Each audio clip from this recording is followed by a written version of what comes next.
So far, we've looked at individual personal narratives or stories, but it's possible to become aware of and co-create and co-edit stories about groups of people and not just individual narratives. If a story in our culture is about a people group we belong to or identify with, then it can form part of our identity, our sense of self.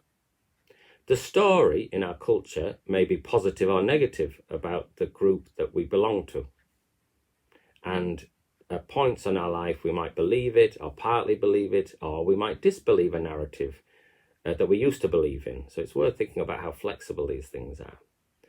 We can also be involved in co-creating and editing a story about a group of people we don't belong to, as well as a group of people that we do belong to, identify with. And we can repeat narratives and stories about groups of people that we identify with, and we can also repeat stories and narratives which may or may not be true about groups of people that we identify with. So there are lots of stories in our culture about groups of people. For example, there are stories about national groups, about what the English are like, for example, or the Scottish, and there are stories about what people are like from particular countries. So, or it could even be part of a country geographically, like there might be stories about what Southerners are like or Northerners are like in a particular country, like Spain. Or there might be stories about people with mental health issues, or they may even have a diagnostic, and people might see them as having a mental disorder or a mental illness.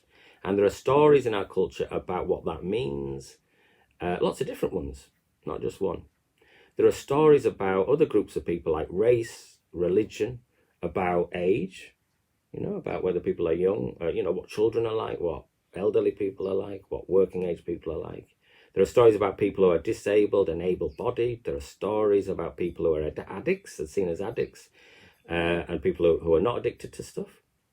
There are narratives about people recovering from addiction as well, aren't there? So there are lots of different stories out there about a particular group of people, like people in recovery. There are also stories about social class and what that means, and we may or may not identify with a particular class, but we're still going to have to navigate through all these narratives out there about groups of people. There are narratives about education, about whether that's a good thing or not a good thing, or what it means to have certain kinds of education. There are stories about groups of people who are unemployed, unemployed, like whether you're a worker or a shirker. These kind of stories are out there. Like I say, some of these stories about groups of people might be positive or negative. There might be stories about people with a particular kind of sexuality or sexual orientation, stories about gender, about men and women and what the differences are between them. But there's not just one kind of story out there, is there? There's lots of different narratives that might be drawn on to try and explain why someone's doing something or about our identity. We may belong to some of these groups, but not believe all of the stories circulating in our culture about what people are like who belong to this group. We all belong to many different groups at the same time, but sometimes only for a short time. For example, we only spend about 7 years of our life in the group known as being a teenager. And whether we're in that group or not, we still have to navigate those stories about what it's like to be a teenager. And we might repeat ourselves and say things about teenagers and repeat a narrative that's in our culture, whether we're in that group or whether we've grown out of that group when we're older, or whether we're about to become a teenager and we're younger. So we can enter and leave groups.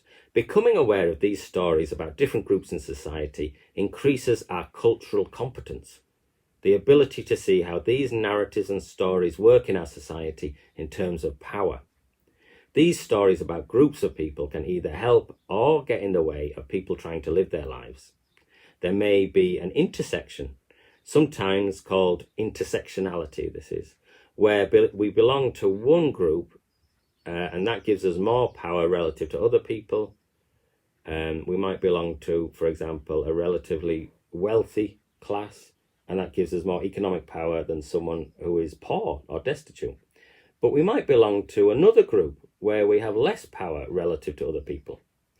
For example, we might be employed in a profession, and this gives us some power in terms of status and economic power, in terms of income, relative to someone who has been long-term unemployed. So do you see how employed, unemployed, being seen as a professional or not. There are narratives out there that we're going to soak up consciously or unconsciously, and the people that we talk to are going to have to navigate through these narratives, whether they believe or disbelieve them, or to some degree believe these stories. But we may also have a physical disability, for example. I'm trying to explain this idea about intersectionality here.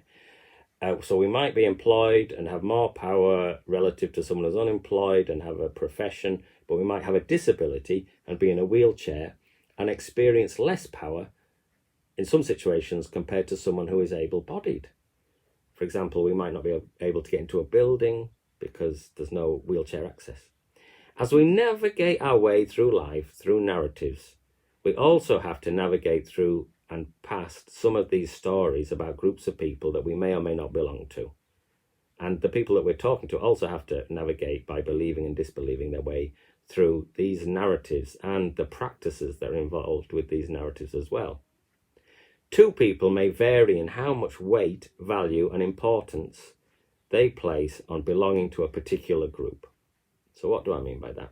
For example, being seen as working class or middle class may be more important for someone's identity or sense of self, but for someone else, it has less value and importance for them.